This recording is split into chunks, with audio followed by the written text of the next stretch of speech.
Hello दोस्तों, आज आप सभी लोग हमारे YouTube चैनल हिंदी कहानियाँ पर आए, इसके लिए बहुत बहुत धन्यवाद। आज हम एक ऐसी कहानी लाए हैं, अगर आप लोगों ने ये कहानी सुन ली तो जीवन में कभी भी आपके घर में कलह नहीं होगी, और जब कलह नहीं होगी तो आपके घर में कभी गरीबी नहीं आएगी। ये एक ऐसी कहानी है, अगर आपने सुन ली मन लगा करके तो आप लोग जिंदगी में कभी गरीब नहीं रहेंगे। कहानी एक सेठ की है।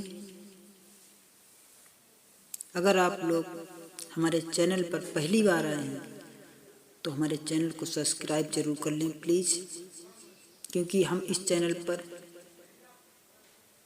प्रतिदिन ऐसी ही वीडियो लेकर के आते हैं। तो दोस्तों, कहानी हम शुरू करने जा रहे हैं। दोस्तों, एक कहानी का विषय है कि इंसान गरीब क्यों रहता है, अमीर क्यों नहीं बन पाता है, इसका कारण क्या है, और अमीर बनने के लिए क्या करना पड़ता है, क्या चाहिए होता है अमीर बनने के लिए। दुनिया का प्रत्येक इंसान यही चाहता है, यही सोचता है कि हम अमीर बन जाएं और अमीर बने रहें, गरीब ना हों, क्योंकि गरीब हमेशा तन और मन से दुखी रहता है। प्रत्येक इंसान यही सोचता है कि गरीब कभी भी हम गरीब ना रहें, गरीबी हमारे पास ना आए। तो दोस्तों, गरीबी कैसे ख़त्म होती है और गरीबी आती कैसे है, इस कहानी के माध्यम से हम आपको बताएंगे। और अमीरी कैसे आती है। हमें सुख प्राप्त करने के लिए पैसे की आवश्यकता पड़ती है, जिसे हम लक्ष्मी कहते हैं। तो लक्ष्मी हमारे घर में कैसे आती है, हमें ऐसा कौन सा कार्य करना चाहिए ताकि हमारे घर में लक्ष्मी कभी रुष्ट ना हो। तो आज हम देखते हैं इस वीडियो के माध्यम से, इस कहानी के माध्यम से। परंतु आपसे निवेदन है कि हमारा ये चैनल पर आकर के कहानी को पूरा सुनें, और अभी तक हमारा चैनल सब्सक्राइब नहीं किया है तो जरूर कर लीजिए। आइए दोस्तों, इस कहानी पर ध्यान देते हैं।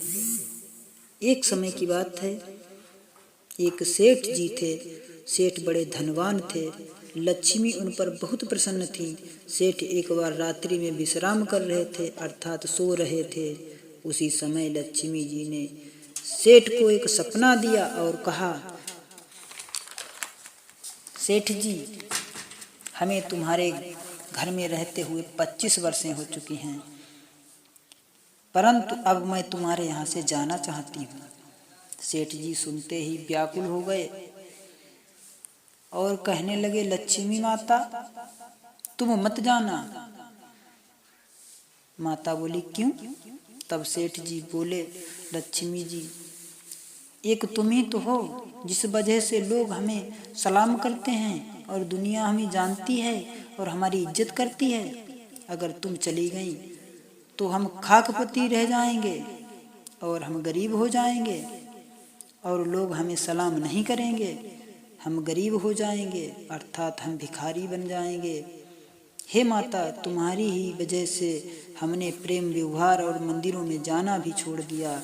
लक्ष्मी जी कहने लगी, सेठ जी, मैंने तो तुम्हें कभी नहीं मना किया था कि मंदिर मत जाना। ये शब्द कहने के बाद लक्ष्मी जी कहने लगी, सेठ जी, मैं जाऊंगी जरूर, मैं एक जगह हमेशा नहीं रहती हूँ। सेठ जी कहने लगे, जाओ, लेकिन मैं क्या करूँ?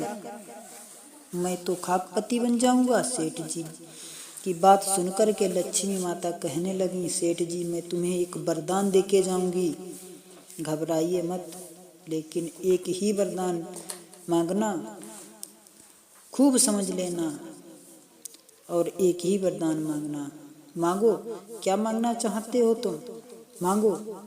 लक्ष्मी जी के यह वचन सुनकर के सेठ जी बोले, लक्ष्मी जी, अभी नहीं, हम अपने घर से और सभी परिवार वालों से, जितने भी परिवार के लोग हैं, सभी से सलाह लेने के बाद ही वरदान मांगूंगा। थोड़े समय दो, थोड़ा समय देने के बाद हम आपसे वरदान मांगेंगे। तुम कल आ जाना माता जी। ये कहे माताजी वहाँ से चली गईं। और वास्तव में ये कहा गया है कि जो लोग बुद्धिमान होते हैं वो लोग स्वयं निर्णय नहीं लेते हैं, अपने परिवार के साथ सोच समझ कर ही निर्णय लेते हैं। दोस्तों, लक्ष्मी जी सपने से चली गईं। सेठ जी ने सुबह चारों पुत्रों और चारों बहुओं को बुलाया और कहने लगे, बेटा मैं अब भिखारी बनने जा रहा हूँ। बहुएं बोली, ऐसा क्या है पिताजी जो तुम भिखारी बनने जा रहे हो? तब सेठ जी बोले, रात में लक्ष्मी जी ने सपना दिया। सपने में मुझसे कहा, सेठ जी मैं तुम्हारे घर से अब जा रहा हूँ, परंतु एक वरदान मांग लो। यह कहकर चली गईं। तुम्हें तो मालूम है अगर लक्ष्मी जी घर से चली गईं तो हम सब भिखारी बन जाएंगे। मेरे समझ में नहीं आ रहा है कि मैं क्या वरदान मांगूं। तब बड़ी बहू बोली, जब सेठ जी ने बड़ी बहू से पूछा कि हम क्या वरदान मांगे, तब बड़ी बहू कहने लगी, पिताजी तुम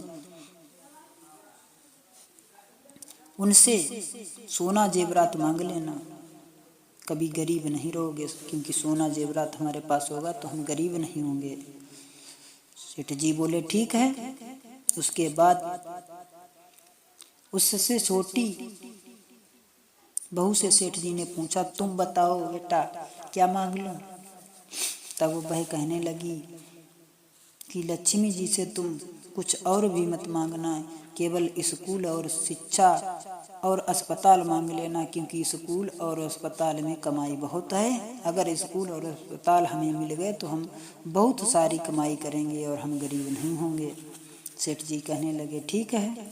फिर उससे छोटी बहू से कहा, तीसरे नंबर की बहू से बोले, बताओ बेटा तुम्हारी क्या इच्छा है, क्या मांगूं?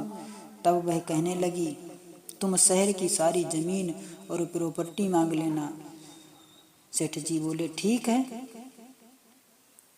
बेटा। तभी सेठ जी ने सबसे छोटी बहू से कहा और बोले, तुम बताओ बेटा तुम्हारी क्या राय है, क्या मांग लें माता लक्ष्मी से? तो सबसे छोटी बहू कहने लगी, पिताजी हमें ना सोना चाहिए, ना अस्पताल चाहिए, ना प्रॉपर्टी चाहिए, ना शहर चाहिए, ना जमीन चाहिए। तब सेठ जी कहने लगे, तो तुम्हें क्या चाहिए बेटा? तो सबसे छोटी बहू कहने लगी, पिताजी लक्ष्मी जी से तुम्हें यह कहना कि हमें कुछ नहीं चाहिए, और जब हम गरीब हो जाएंगे तो हमारे चारों बहू और बेटों में प्रेम और हमारे परिवार में प्रेम बना रहे, कभी झगड़ा ना हो, बस यही वरदान मांग लेना। सेठ जी चारों बहुओं की बातें सुनकर के वहां से चले गए। और जब रात्रि हुई तब सेठ जी ने विश्राम किया तो लक्ष्मी जी सपने में फिर से आ गईं और बोली, मांगो सेठ जी, जो मांगना है। तुमने अपने परिवार से सलाह ले ली होगी, तो अब वरदान मांग लो। तुम्हें क्या मांगना है, क्या मांगना चाहते हो? लेकिन एक ही वरदान मांगना, दो नहीं। सेठ जी कहने लगे, माता मैं एक ही वरदान मांगूंगा। तब सेठ जी कहने लगे, हे माता, यदि आप चली जाओगी तो हमें एक वरदान यह देकर जाओ कि आपके जाने के बाद हम गरीब तो हो जाएंगे, लेकिन जब हम गरीब हो जाएंगे तो हम और हमारे बेटे और बहुओं में हमेशा प्रेम बना रहे, अर्थात हमारे पूरे परिवार में कभी झगड़ा ना हो, कोई कलह ना हो, और पूरे परिवार में हमेशा प्रेम बना रहे। और हमें कुछ नहीं चाहिए, बस हमें यही चाहिए। तभी लक्ष्मी जी कहने लगी, सोच समझ लो, खूब दोबारा सोच लो, कहीं ऐसा न हो कि तुम अपनी इच्छा के अनुसार वरदान मांगने से डगमगा जाओ। सेठ जी बोले, ठीक से समझ लिया है। लक्ष्मी जी कहने लगी, सेठ जी खूब सोच समझ लो, आप कोई दूसरा वरदान मांग लो, फिर से दोबारा से मांग लो। माता हमने खूब समझ लिया है, हमें और कुछ नहीं चाहिए, मुझे केवल यही वरदान दो कि जब हम गरीब हो जाएं तो हमारे पूरे परिवार में प्रेम और व्यवहार बना रहे। दोस्तों, सेठ की बात सुनकर के माता लक्ष्मी बहुत प्रसन्न हुई और बोली, अब तुम चिंता ना करो, आज के बाद मैं तुम्हारे घर से कभी नहीं जाऊंगी। सेठ की बात सुनकर के माता, तुम तो जाना चाहती थी। जब सेठ जी माता जी से बोले, अरे माता, तुम तो जाना चाहती थी, अब क्यों नहीं जाओगी? ऐसा क्या हुआ? आप मेरे घर से क्यों नहीं जाएंगी? आप तो कह रही थी कि मैं अवश्य जाऊंगी, अब क्या हुआ माता? तब लक्ष्मी माता ने कहा, हे सेठ जी, यही तो कारण है कि जब प्रेम जहाँ होता है, जहाँ स्वयंशीलता होती है और जहाँ परिवार में कलह नहीं होती है, परिवार में एक दूसरे से भाईचारा और एक दूसरे से प्यार होता है और एक दूसरे से प्रेम होता है, जहाँ कलह कभी नहीं होती है, वहीं तो हमेशा मैं रहती हूँ।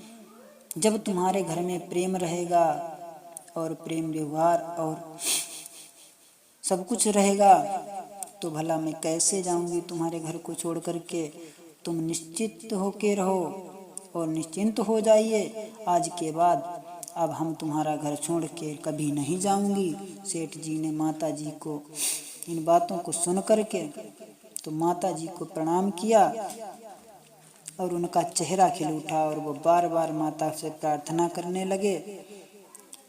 तो दोस्तों, जहाँ पर भी जिस घर में कलह होती है और झगड़ा होता रहता है, वहाँ गरीबी आती है, और जहाँ जिस घर में प्रेम और व्यवहार हमेशा होता है तो उस घर में हमेशा अमीरी आती है, वो कभी गरीब नहीं रहते हैं।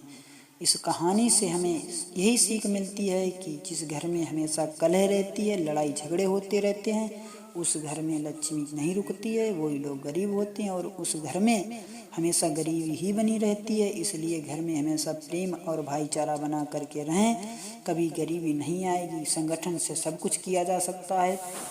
तो दोस्तों, अगर हमारी वीडियो अच्छी लगी हो तो चैनल को सब्सक्राइब जरूर कर दीजिए। नमस्कार।